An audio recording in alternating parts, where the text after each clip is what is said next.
GPD Win Mini 2025.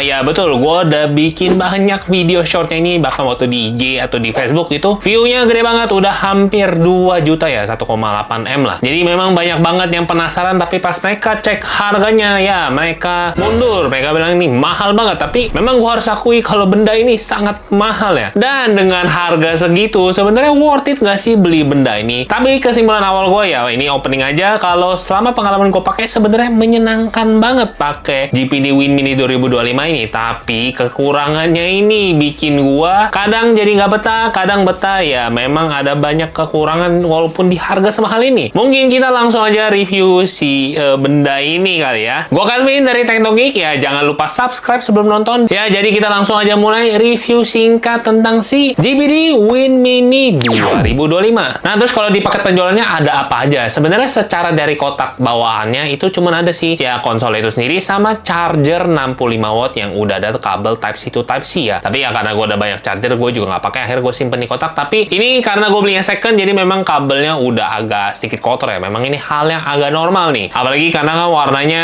putih, jadi gampang kotor juga itu. Jadi memang di paket penjualannya termasuk cukup simpel, tapi kalau kalian mau beli tambahan, kebetulan gue juga dapetnya pas beli barang ini, itu udah dapat sama optional grip ya. Jadi gripnya ini bikin jauh lebih enak, sama dapet hard case yang kalian bisa taruh GPD Win Mini 2025-nya ya. Hardcase-nya ini bentuknya ya tentunya keras, dan kalau kalian bawa-bawa ini membuat jadi lebih nyaman jauh ya. Tapi memang sayang sekali ini case-nya nggak bisa bawa bareng sama si grip tambahannya ini ya. Jadi kalau kalian mau bawa grip tambahannya harus ditaruh terpisah ya. Yang menurut gua cukup aneh, harusnya coba bisa dibikin kayak bisa dilipet gitu kan. Itu kan jadi nilai plus dan bisa langsung dimasukin ke kotak hardcase-nya sekaligus. Oke, mungkin kali ini gua bakal formatnya sedikit berbeda. Gua langsung sebutin aja spesifikasinya langsung dari awal. Jadi si GPD Win Mini 2025 ini sebenarnya punya dua versi. Yang pertama itu Ryzen 7 8880, dan yang kedua itu yang prosesornya Ryzen AI 9 HX370 yang sekarang gua pakai. Dan kalau untuk GPU-nya sendiri, kalau Ryzen 7 8840U ini ditemani sama Radeon 780M yang ini sebenarnya setara sama si Z1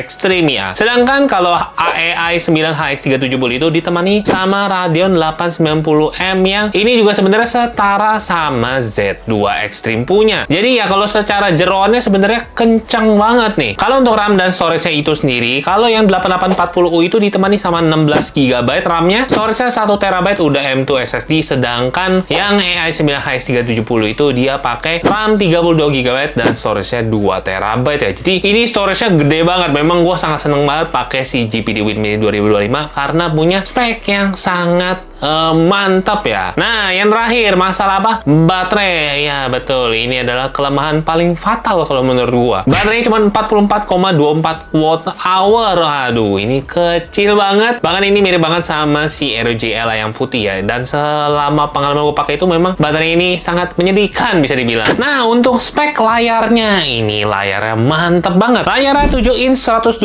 Hz, aspek rasionya 16:9, udah full HD. Secara support touch-nya itu udah bisa sampai 10 point touch control. Udah itu dia pakai 6th generation of Corning Gorilla Glass ya, yang udah pakai LTPS teknologi sama udah ada coating AF sama AR-nya ya. Jadi untuk speknya itu udah mantep banget layarnya. Nanti gua akan bahas lebih detail lagi ya. Terus kita langsung lihat dulu aja kalau di bodinya ini cakep banget warna putihnya. Sebenarnya dia punya dua varian yang warna hitam dan putih, tapi ini gue dapetnya warna putih ya, karena kan gue belinya second. Kebetulan gue dapet warna putih. Ini putihnya cakep banget dan gue suka. Dan kalau kalian buka, kalian bisa langsung lihat tombol-tombol di dalamnya ya. Kita bahas bagian dalamnya dulu. Kalau di bagian bawah ini udah jelas ada keyboardnya yang ada banyak tombol functionnya. Kalian bisa lihat sendiri ya, dia bisa kecilin volume, gedein volume, kecilin brightness, gedein brightness, dan lain-lainnya. Bahkan kalau kalian mau lebih gampang buat keluar dari game, kalian bisa langsung mencetnya Alt F4 di sini ya. Jadi keyboard ini sebenarnya sangat berguna, dan kalau untuk pengetikan itu masih terasa sangat natural ya. Selama gue pencet-pencet itu nggak ada masalah sama sekali. Anggapannya kayak pakai dulu BlackBerry ya, bisa dibilang lah ya. Cuma ini lebih gede dan ngetiknya masih terasa natural dan nggak ada masalah sama sekali. Untuk tombolnya masih oke aja menurut gue, bukan yang paling enak, tapi ini masih cukup nyaman untuk dipakai ya. Lalu kalau di bagian keyboard ini, di bagian tengah dia ada power buttonnya kalau kalian mau matiin. Nah terus kalau untuk bagian atasnya yang tombol-tombolnya ini, ada tombol D-pad-nya, tombol analog kalau di bagian kiri, dan dia ada tombol lainnya di bawahnya, itu ada tombol select menu yang ditaruh di bawah, yang menu ini gunanya biasa buat buka tombol SIM atau tombol Xbox ya. Udah itu ada tombol tambahan namanya L4, atau kalau di kanan itu juga juga ada namanya R4 ya, yang sebenarnya secara personal gue jarang banget pakai tombol ini. Dan kalau untuk analognya sendiri, secara pemakaian udah nyaman banget karena analognya udah pasti dia pakai Hall Effect 3D joystick ya, jadinya udah jelas lebih rentan kena drift. Udah itu dia pakai D-pad-nya yang tactile, tapi tactile-nya juga nggak terlalu shake, yang kalau kita pencet tuh masih nyaman banget. Sedangkan di kanan juga sama, dia ada tombol ABX ya, tapi ini kalau kalian lihat lebih detail lagi, dia ada tombol kecil segitiga bulat X kotak ya. Jadi kalau kalian misalkan terbiasa pakai tombol PlayStation, dia di sini ada kasih lihat tombolnya, walaupun sebenarnya di in-game jarang ada yang support kalau untuk ngasih lihat button view-nya itu bisa segitiga kotak X bulat gitu ya. Jadi ya ini cuma hiasan tambahan aja yang menurut gue cukup menarik. Udah itu kalau kalian dilihat dikit, dia di deket tombol segitiga kotak X bulatnya ini ada lubang mic yang kalau kalian misalkan mau pakai buat multiplayer, kalian bisa langsung dipakai di sini langsung lah ya. Pokoknya ada built-in mic-nya di sini. Nah, lanjut ke bagian tengah. Kalau di bagian tengahnya ini ada trackpad yang selama pengalaman gue pakai, trackpad ini cukup menyenangkan ya. Jadi dia juga udah support sama dual touch. Jadi kalau misalkan kalian mau scroll, kalian tinggal scroll aja atas bawah gitu, udah bisa. Dan kalau kalian mau klik kanan juga langsung tap pakai 2 jari sekaligus. Jadi ini fungsionalnya mirip banget sama trackpad di laptop. Tapi memang bentuknya agak kecil, yang kadang juga kalau main game sebenarnya jarang banget gue pakai ini ya. Nah, kita lanjut kalau ke bagian luarnya dulu. Kita mulai dari bagian bawahnya ya. Kalau di bawahnya ini ada 4 lubang speaker yang secara suara sebenarnya gue suka banget pakai suara di sini. Itu enak, nyaman, gak ada masalah sama sekali kalau untuk dipakai ya. Untuk suara sendiri kalian bisa langsung tes aja dengerin ya. Di sini gue langsung kasih denger aja.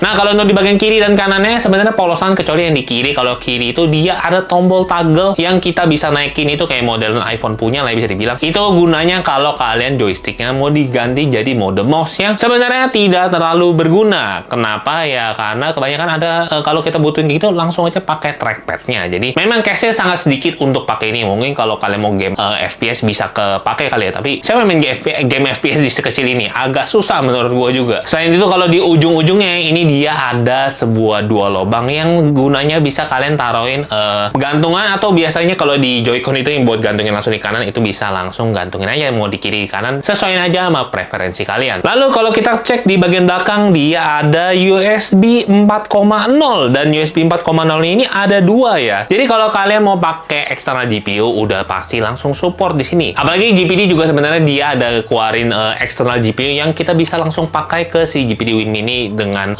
plug and play aja langsung ya. Kayaknya lumayan gampang, tapi gue sendiri sih nggak pakai nih, jadi gue nggak tahu untuk experience pakai eksternal GPU di GPD Win Mini ini. Selain itu juga ada charging indicator light-nya yang ngasih tahu. Dan itu dia ada tombol reset BIOS flash hole ya. Ini jarang banget ada handheld ini. Ini lebih mirip kayak laptop atau PC masih ada nggak ya? Gue juga lupa ya. Kalau laptop ada lubang-lubang gini yang bisa langsung nge-reset ya. Udah itu ada exhaust fan-nya, ada running indicator, terus ada jack audio yang ditaruh di belakang juga ya. Untuk sampingnya juga ini adalah hal yang menarik karena jarang banget di handheld ada langsung USB-A yang udah warna biru. Kalau nggak salah warna biru itu udah 3,1 ya. Jadi kalau kalian mau colok peripheral yang pakai dongle USB-A bisa langsung pakai di sini, dan itu mempermudah juga ya. Udah itu di bawahnya juga ada slot SD card yang kalian bisa langsung tambahin SD card aja kalau kalian merasa kurang. Tapi menurut gua karena gua pakai yang varian 2TB ya nggak mungkin kurang sih, ini udah gede banget. Dan untuk konektivitasnya udah pakai yang cukup ya, belum terlalu update banget karena pakai Wi-Fi 6E, belum Wi-Fi 7, sama udah pakai Bluetooth 5,3 ya. Tapi kalau di Indonesia sendiri kayaknya Wi-Fi 6E udah lebih dari cukup kayaknya. Jarang juga yang ada udah bisa support sama Wi-Fi 7 ya. Nah, tentu untuk dengan yang tadi gua udah bilang nih, kita udah lihat bodinya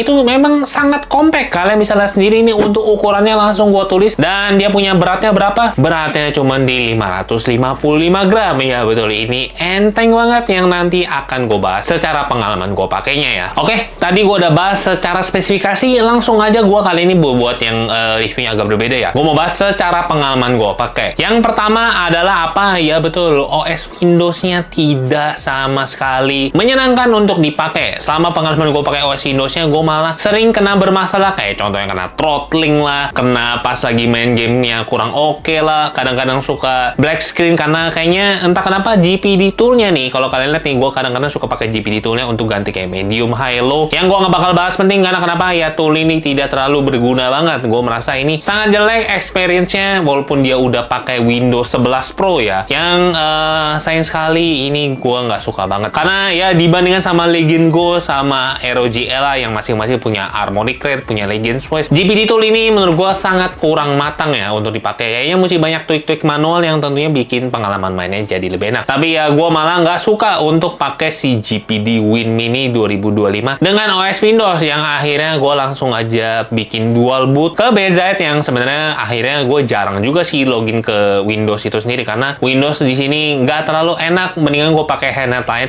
buat pakai Windowsnya ya. Jadi kalau secara pengalaman OS-nya ini sangat nggak menyenangkan untuk pakai Windows menurut gue. Langsung aja kalian ganti pakai BZ atau SteamOS. Tapi kayaknya gue nggak tahu ya kalau SteamOS udah kompatibilitasnya sebagus apa. Tapi kalau selama pengalaman gue pakai BZ itu udah lebih enak jauh ya, apalagi baterainya jauh lebih awet. Nah yang kedua adalah ini adalah hal yang buat gue tadi yang gue bilang biar irit baterai. Karena kenapa? Baterainya yang gue udah sebutin ini kecil banget, cuma di sekitar 40-an watt-hour. Selama pengalaman gue pakai ini, kalau kalian main game berat menurut gue lupakan aja. Karena kenapa? Pasti kalian akan sambil colok. Bahkan kalau kalian lihat nih, gue sambil testing aja gue lebih sering colok terus karena ini baterainya parah banget. Walaupun sebenarnya di websitenya ada tulisannya ya kalau dia untuk hard play itu bisa sampai 3 jam. Bohong, tidak sampai 3 jam. 1 jam aja udah mau habis ya, betul. Ini sangat menjadikan sekali untuk pengalaman pakainya sebagai namanya kan handheld ya. Menurut gue baterainya kalau bisa sampai 2 jam aja di handheld PC itu udah oke banget. Tapi di sini bahkan kadang cuma 1 jam kurang atau 1 jam aja baterainya kalau kalian main dari full udah pasti habis nih. Lalu yang ketiga adalah kita bahas tentang performance-nya yang udah pasti ini enak banget, kencang, gak ada masalah sama sekali. Ya namanya ini sama Z2 Extreme ini enak banget ya. Nanti performance gamingnya akan gue jelaskan masing-masing per game ya. Tapi selama pengalaman gue pakai ini udah pasti enak banget, kencang. Tapi kalau di Windows tadi yang gue udah bilang sebelumnya suka kena throttling. Jadi kalau pakai BZ ini kebetulan lebih enak jauh ya. Udah itu ya low watt-nya di sini enak banget ya. Bahkan bisa main sampai 4 watt. Jadinya bikin dia jauh lebih bisa disebut sebagai handheld. Tapi kalau kalian main game berat yang tadi gue bilang sebelumnya, ya itu menyedihkan banget sih kalau untuk masalah performance baterainya ya. Jadi ini yang sangat gue sayangkan. Nah lanjut ke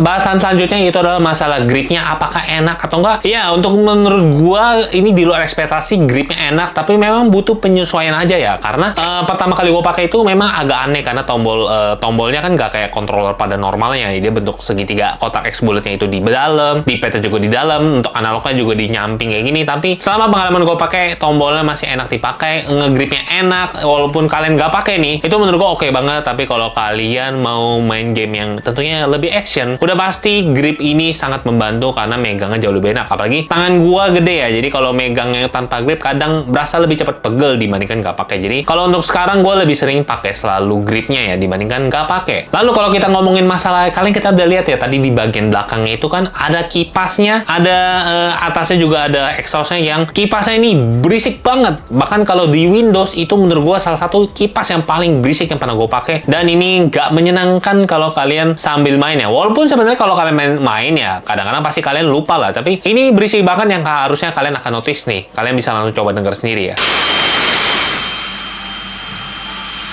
Ya, jadi kalian udah dengar sendiri kalau emang suara kipasnya itu kurang banget. Tapi ya memang ditemani sama performance yang kencang karena dia ya kayaknya ini kan prosesor laptop ya, bukan pakai Z2 Extreme yang secara itunya lebih optimize untuk gaming aja. Nah, lalu kita bahas tentang apa? Hinge-nya. Apakah hinge-nya bermasalah? Sebenarnya waktu gue pakai buka tutup itu nggak bermasalah, tapi gue nggak tahu ya kenapa hinge-nya ini agak ada suara berisik kayak krek-krek gitu ya. Ini suaranya nggak enak banget. Sebenarnya kalau gue cek nggak ada keretakan atau apapun, tapi memang suara hinge-nya nggak menyenangkan yang bikin gue kadang was-was ya ini hinge-nya bermasalah atau nggak. Yang kalian coba bisa denger sendiri, kalian bisa nilai sendiri kalau hinge-nya itu kayak gimana.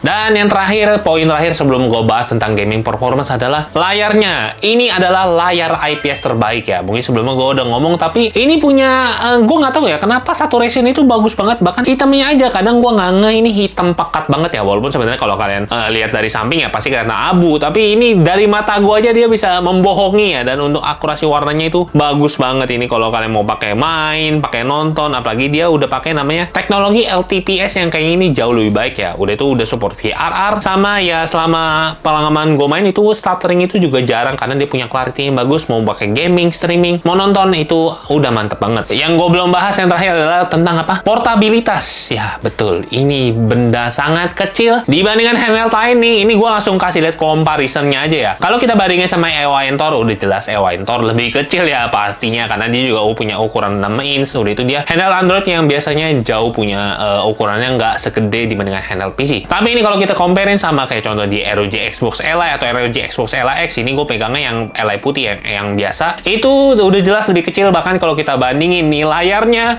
itu udah segede sama layar si ROG Xbox Li ya. Itu kan sama-sama 7 inch. Tapi bedanya dia compact, nggak ada gagangnya dan ini bisa dilipat. Secara ketebalan juga sebenarnya lebih tebal sedikit aja, nggak beda jauh. Jadi memang ini mantap banget, apalagi kalau terakhir dibandingkan sama Legion Go 2. Aduh, udah jelas ini jauh lebih kecil banget. Legion Go 2 aja itu udah kayak segede apa itu, berarti hampir sekilo ya. Kalau kita bandingin di sini, bahkan kalau kita comparison sama layarnya, ini kecil banget ya, 8,8 inch dibandingkan sama 7 inch. Dan untuk secara ketebalannya ini mirip banget sama Legion Go 2 ya. Bahkan kalau kita copot tuh itu cuma segede layar dockingnya doang, bukan dockingnya, segede konsol tanpa controller, tapi ya lebih kecil lagi. Jadi memang secara portability sama compact ini nggak juara, nggak ada yang bisa ngalahin. Jadi memang mantep banget untuk masalah portabilitasnya ya. Nah langsung aja kita bahas tentang performance gaming. Sama untuk beberapa game awal gua juga ada tes setiap 30 menit itu berkurangnya berapa persen, buat kalian tahu bisa ngira-ngira itu baterai life-nya segede apa ya. Pertama di Persona 3 Reload, di sini gua pakai settingannya reflection-nya off, dan gua untuk mode pertama gua pakai di 10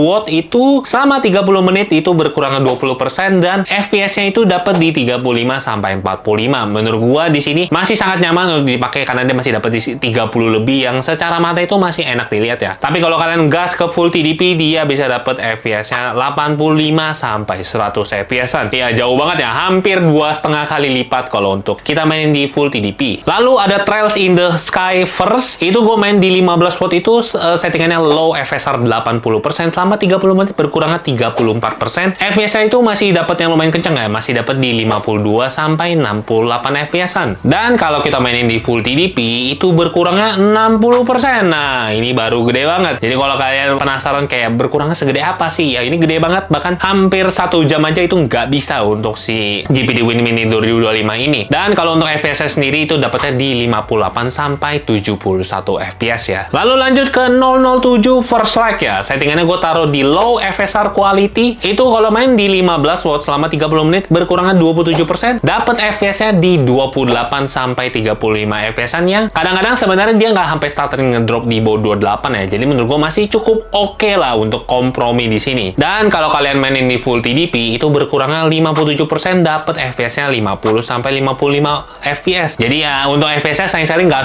bisa sampai 60 karena memang gamenya agak berat ya. Lalu lanjut ke Trails from Zero ya. Di sini gue main di modenya 4 watt selama 30 menit itu berkurangnya cuma 9%, dan FPS-nya itu bisa dapat hampir selalu stable 120 tapi kadang-kadang 110 ya. Kalau menurut gue ini udah tentunya nyaman banget main Trails from Zero di sini ya. Di sini gue tes mode 4 watt-nya buat tahu seberapa awet sih sebenarnya kalau kita main di mode terendah, dan kalian bisa hitung sendiri ini bisa dapat hampir 4 jam lebih lah ya di modenya 4 watt aja. Dan lanjut kalau untuk game di PC itu sendiri, contohnya gue main Nikke, di sini gue main modenya di 15 watt udah tentu hampir lancar selalu, tapi memang ya kalau Nikke kalau lagi banyak efek emang berat ya. Jadi biasanya gue taruh di medium buat mainnya lebih lancar. Sedangkan kalau di Honkai Star Rail itu settingannya gue taruh di high, itu selama pengalaman gue main ya kalau mau udah di 15 watt itu dia dapat di sekitar 50 sampai 60, tapi kadang-kadang suka ada stuttering turun. Jadi kalau mau main lebih nyaman sama kayak Nikke tadi, mainnya harus di mode medium atau di mode 22 watt baru dia lebih lancar. Lalu lanjut main Hades, di sini main mode 8 watt itu pakai yang settingannya grafika Vulkan, itu bisa dapat 65 sampai 85 FPS-an. Jadi kalau kalian main Hades, menurut gue main di mode 8 watt jauh lebih enak karena kalau mode 4 watt itu dia nggak bisa dapat di 60 FPS-an dan kadang drop ke bawah 30 sih, yang kurang nyaman tentunya. Lalu ada Forza Horizon 6 ya. Di sini sayang sekali gue nggak tahu ya kenapa pas gue testing mau testing ini dia cuma bisa dapat di 30 FPS-an di settingannya medium dengan FSR quality. Ini aneh banget karena waktu di video short sebelumnya gue udah tes Forza Horizon itu bisa dapat di 50 FPS-an ya. Jadi gue nggak tahu kenapa ada bug tertentu atau update tertentu yang bikin dia yang nggak lancar gitu, atau memang ada driver update yang gue harus lakuin biar dia bisa lebih lancar lagi. Jadi kalau kalau Forza Horizon 6 sayang sekali gue nggak bisa tes secara full performance ya. Lalu main Hades 2. Di sini Hades 2 gue mainnya pakai Xbox Game Pass ya. Jadi ini gue pas testingnya di Windows. Kalau mode di 15 watt itu dia dapat di kisaran 40 sampai 50 FPS-an. Jadi dia nggak bisa stable di 60, entah kenapa ya. Jadi emang agak berat aja gitu, suka ngedrop dikit. Tapi kalau kita mainin di mode 22 watt atau di mode medium itu sendiri, baru dia bisa lancar hampir 120 FPS-an ya. Secara mata gue nangkepnya sendiri itu lebih lancar kalau kita mainin di mode 22 watt-nya. Lanjut ke Resident Evil 4, settingannya gue taruh di balance FSR quality. Kalau main di mode 15 watt itu dapat di 30 sampai 35 FPS, sedangkan di full TDP itu dapat 40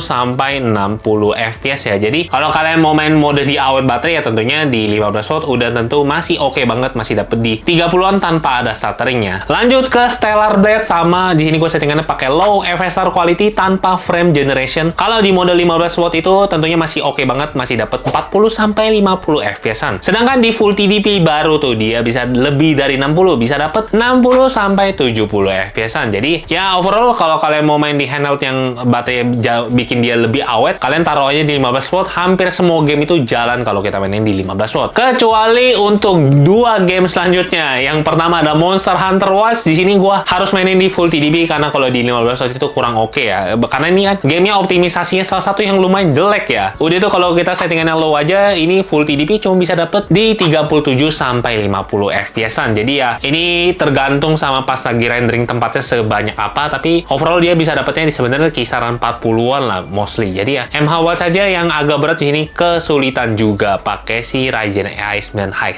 370 ini ya. Dan game terakhir yang mau gue sebut adalah Final Fantasy 7 Rebirth ya. Di sini sebenarnya gue tes dia pakai mode 15 watt. Untungnya kalau pakai settingan low preset sama charge-nya di medium itu dia masih dapat di 35 sampai 45 FPS-an ya kalau main 15 watt. Tapi ya kadang-kadang suka frame drop dikit atau stuttering kalau lagi banyak animation atau lagi battle-nya agak berat ya. Kalau kita mainin di full TDP baru dia lebih nyaman karena bisa dapat di 45 sampai 60 FPS-an ya. Jadi kalau game-game berat saran gue sih langsung aja main di full TDP tapi sambil charging ya, atau colokin aja ke powerbank kalau kalian punya powerbank yang tentunya akan membantu bikin dia jauh lebih awet nih. Nah, untuk harganya yang tentunya dari tadi banyak orang ngomong mahal ya. Betul, memang mahal banget. Untuk varian yang pakai Ryzen 8840 itu yang RAM-nya 16GB, storage 1 TB itu kalau di Indo sendiri kalau kita cek itu bisa dapat harganya hampir 22 juta ya. Jadi memang termasuk cukup mahal untuk pakai prosesor yang agak jadul ya, karena memang ya begitulah ya dengan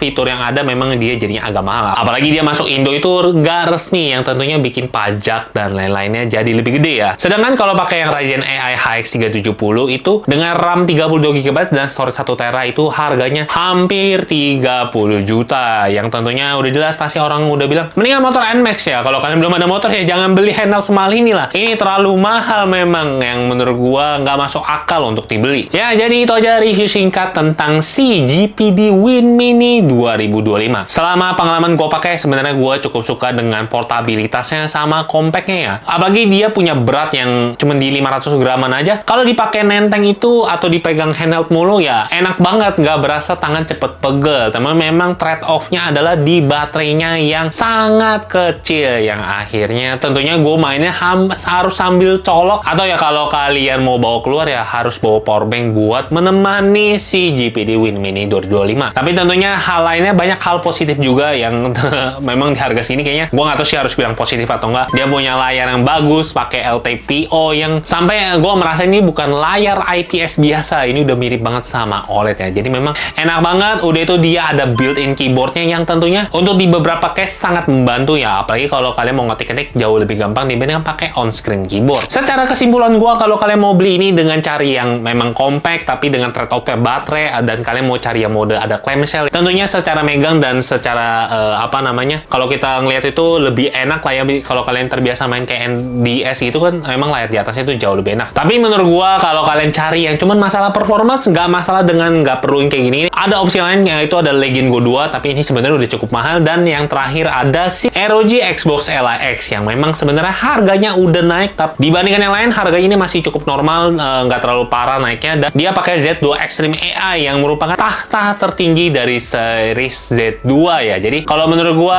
kalian bisa ambil itu aja kalau kalian memang cari performance yang mirip tapi dengan nggak ada kompromi sih sebenarnya. Itu udah bagus banget. Apalagi dia pakai Armoric graphic rate yang tentunya kalau secara di Windows itu jauh lebih enak kalau kalian pakai si ROG Xbox Elite atau Legion Go 2. Tapi memang ROG Xbox Elite X harus gua akui software itu paling.